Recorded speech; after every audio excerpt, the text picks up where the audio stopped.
నెల్లూరు జిల్లా వెంకటాచలమండ కేంద్రంలోని చెలో గొలగమూడి కార్యక్రమానికి మాజీ మంత్రి కాకాని గోవర్ధన్ రెడ్డి పిలుపునిచ్చారు.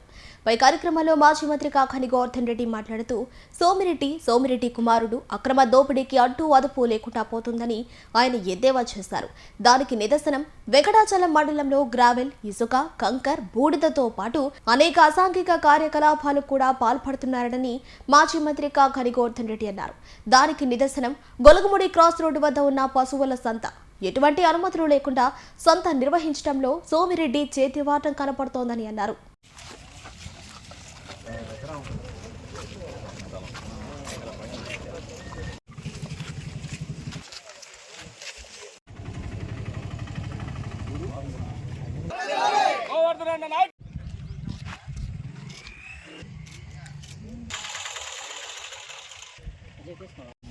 సర్వేపల్లి నియోజకవర్గానికి సంబంధించి ఎన్ని రకాలైనటువంటి అవినీతి కార్యకలాపాలకి ఆస్కారం ఉందో వాటన్నిటిని నిర్వహించడంతో పాటు ఏ రోజుకు ఆ రోజు సరికొత్త పందాలో అవినీతి కొత్త పొంతలు తొక్కేటువంటి పరిస్థితులు ఏర్పడ్డాయి. ఇందులో భాగంగా గ్రావెల్ దోపిడీ, ఇసుక దోపిడీ, బూడిద దోపిడీ, ఇరిగేషన్ పేరుతో దొంగ బిల్లులు, బదిలీలకు డబ్బులు, ప్రభుత్వ భూములు ఆక్రమించడం, రైల్వే భూములు ఆక్రమించడం, ప్రైవేటు స్థలాలకు సంబంధించినటువంటి ఆక్రమించడం, ఇక రకరకాలైనటువంటి కార్యక్రమాలు జరుగుతున్నాయి. ఈరోజు ఎప్పుడు వినలే ప్రభుత్వంతో సంబంధం లేకుండా, స్థానిక సంస్థల అనుమతి లేకుండా ఎక్కడ కూడా అనాథరైజ్డ్గా అంటే ఒక సంత, పశువుల సంత నిర్వహించడం, ఆ సంతలో అనైతిక కార్యక్రమాలు, గోవుల్ని తీసుకొచ్చి వాటిని స్లాటర్ హౌసెస్కి, గోవధశాలకి తరలించడం అనేటువంటిది అత్యంత దౌర్భాగ్యం, దురదృష్టకరమైనటువంటి విషయం. అంటే సోమిరెడ్డి ధనదాహానికి ఏది కూడా అతీతం కాదు అన్నట్టుగా వ్యవహరిస్తూ ఎంతోమంది మనోభావాలని గాయపరుస్తూ ఎక్కడెక్కడి నుంచి ఒట్టిపోయినటువంటి ఆవులని, గేదెలని, అదేవిధంగా ఎద్దుల్ని తీసుకొచ్చి ఇక్కడ ఉంచి వాటిని బేరమాడి ఇక్కడి నుంచి నేరుగా మెడ్రాస్ పక్కన ఉన్నటువంటి స్లాటర్ హౌసెస్కి, చెన్నైకి తరలించేటువంటి పరిస్థితులు ఏర్పడ్డాయి. అసలు సంత నిర్వహించాలి అంటే ప్రభుత్వ అనుమతి ఉండాలి, పంచాయతీకి వేలం వెయ్యాలి, పంచాయతీ వేలం పాడాలి, పంచాయతీలో వచ్చినటువంటి డబ్బు ఆ గ్రామాలకు సంబంధించి ఏ ఏ గ్రామాల పరిధిలో సంత నిర్వహిస్తున్నారో ఆ గ్రామాల ప్రజల అభివృద్ధి కోసం వినియోగించాలి. వీటన్నిటినీ పక్కన పెట్టి ఎవరో ఒకరి దగ్గర ఒక స్థలం తీసుకొని ఆ స్థలానికి కొంత అద్దె ఇచ్చి నెలకి సోమిరెడ్డి 10 లక్షల రూపాయలు తీసుకుని ఇటువంటి అసాంఘిక, అనైతిక కార్యకలాపాలకు పాల్పడుతూ దోచుకుంటూ ఉంటే ఈరోజు ప్రశ్నించేవాడు లేదన్నట్టుగా వ్యవహరిస్తే మేము చెలో గొలగమూడి రోడ్డుకి పిలుపునివ్వడం జరిగింది. సాధారణంగా గురు శుక్రవారాలు ఈ కార్యక్రమాన్ని నిర్వహిస్తారు. మేము వస్తున్నామని తెలిసి ఈరోజు ఎవరు లేకుండా ఖాళీ చేసి వెళ్ళిపోవడం జరిగింది. అంటే ఒక్కసారి మీరు చూస్తే ఈ డబ్బు ప్రజలకి, ప్రజల అవసరాలకి వినియోగించాల్సినటువంటిది. అంటే అనుమతులు తెచ్చుకోవాలి, జిల్లా పంచాయతీ అధికారులు అనుమతి ఇవ్వాలి, పంచాయతీ రిజల్యూషన్ ఉండాలి, ఇచ్చిన తర్వాత ఏ విధంగా పెట్టాలనేటువంటి నియమ నిబంధనలు ఉన్నాయి, ఎటువంటి సంత అనేటువంటిది నిర్వహించాలా. పశువులు గోవధశాలకు పంపించేటువంటి సంతలు కాదు, కషాయ అంగళ్ళకి గోవుల్ని పంపించేటువంటి సంతలు కాదు నిర్వహించాల్సింది. ప్రజలకి, ఈ స్థానికంగా ఉండేటువంటి ప్రజలకు అవసరమైనటువంటి సంతలు, ఎక్కడన్నా ఉత్పత్తి అయినటువంటి వస్తువులు తీసుకురావడం, వాటిని ఇక్కడ సరసమైనటువంటి ధరలకు అమ్మడం, ఇటువంటి వాటికి సంత నిర్వహించాలి. ఆ నిర్వహిస్తే వచ్చేటువంటి వేలాములు ఈరోజు మేము ఉన్నప్పుడు మనుబోలు మండల కేంద్రంలో సంత నిర్వహించాం. దానికి 18 లక్షల నుంచి 32 లక్షల రూపాయల దాకా సంవత్సరానికి వస్తే ఆ డబ్బు సాధారణ నిధుల్లో జమ చేశాం. ఆ పంచాయతీ సాధారణ నిధుల్లో జమ చేసి ఆ గ్రామానికి సంబంధించినటువంటి తాగునీటి అవసరాలు అవన్నీ కల్పించాం. ఈరోజు జాతీయ రహదారికి కోతపెట్టి దూరంలో ఇది పెడితే దీన్ని అధికారులు అసలు ఉన్నారా? ఈ జిల్లాలో కలెక్టర్ గారు పర్యవేక్షణ ఉందా? జిల్లా పరిపాలన అధికారిగా కలెక్టర్ గారు ఏం చేస్తున్నారు? ఈ విధంగా ఒక పక్క అనాథరైజ్డ్గా ఏమీ అనుమతులు లేకుండా సంతలు నిర్వహించి అక్కడ అసాంఘిక కార్యకలాపాలు చేస్తూ గోవధలు జరుగుతున్నా, గోవులను తరలిస్తున్నా, ఈ సంబంధించినటువంటి గోప్రేమికులు ఏమయ్యారు, వీళ్ళందరూ ఎవరు పట్టించుకోలేదు అనేటువంటిది హాస్యాస్పదమైనటువంటి నా దృష్టికి రాగానే చెలో గొలగమూడి రోడ్డుకి పిలుపునివ్వడం జరిగింది. ఇక్కడికి వస్తే ఆశ్చర్యకరమైనటువంటి విషయాలు, వచ్చినటువంటి ట్రాఫిక్ని దగ్గరుండి పాపం వెంకటాచలం పోలీసులు రెగ్యులేట్ చేసేవాళ్ళంట. వాళ్ళకి గేదెకి కానీ ఆవుకి కానీ ఇంత అని చెప్పి వసూలు చేసేవాళ్ళంట.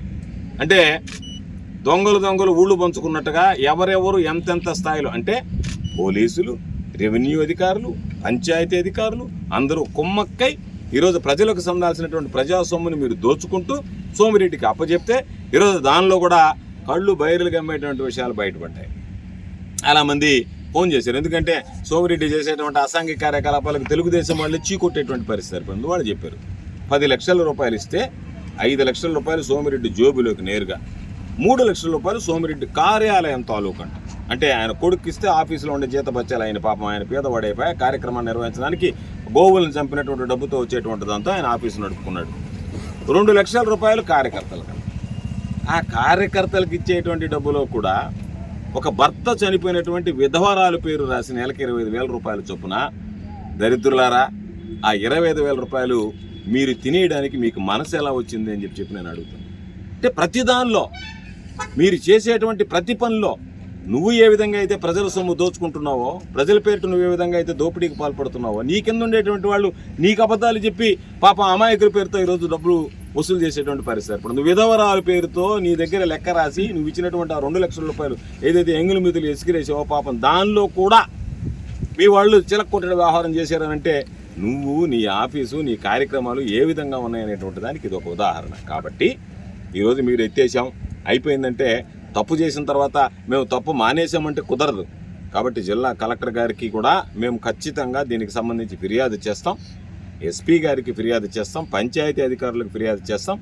జిల్లా కలెక్టర్ గారు ఇప్పటికైనా శ్రద్ధ తీసుకొని ఈ భూమి ఎవరిది, ఈ భూమి ఎవరిచ్చారు, ఆ భూమి ఇచ్చేటువంటి అధికారం హక్కు అతనికి ఎవరిచ్చారు. కాబట్టి ముందు ఆ భూమి యజమాని ఎవరో గుర్తించండి, యజమాని మీద చర్యలు చేపట్టండి. ఎవరైతే ఇప్పటిదాకా సంత నిర్వహించారో వాళ్ళని తీసుకురండి, వాళ్ళని తీసుకొచ్చి ఈరోజు ఆ సంత నిర్వహించడానికి ఎవరు అనుమతిస్తే మీరు నిర్వహించారు, ఈ విధంగా అసాంఘిక కార్యకలాపాలు అనేటువంటిది తీసుకోండి.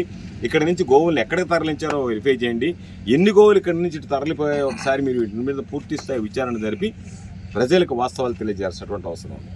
ఈరోజు నేను చెప్తున్నా, దీని మీద మీరు చేసేటువంటి పాపాలన్నీ శిశుపాలుడు తప్పులలాగా లెక్కిస్తున్నాం. కాబట్టి ఖచ్చితంగా వీటన్నిటి మీద విచారణ జరిగిన రోజు ఈ భూమి ఓనరు బయటకు వస్తాడు. ఎవరైతే ఇక్కడ సంత నిర్వహించాడో బుర్ర కథ చెప్పినట్టు చెప్తాడు. ఒక్క 2 నిమిషాల్లో ఎవరెవరికి ఎంతెంత డబ్బు ఇచ్చాడు, ఎన్ని రోజుల కార్యక్రమాలు నిర్వహించాడు, ఇక్కడి నుంచి ఎక్కడికి తీసుకెళ్ళాడు, అన్ని వివరాలు బయటకు వస్తాయి. ప్రజల ముందు అధికారులు ఇటువంటి అనైతిక కార్యక్రమాలు జరుగుతుంటే, ప్రజల మనోభావాలకు విరుద్ధంగా దోపిడీ జరుగుతుంటే, లక్షల కోట్ల రూపాయలు దోచుకుంటూ ఉంటే మీరు మిన్నకుండిపోయి పట్టి పట్టనట్టుగా వ్యవహరించడం సమంజసం కాదు.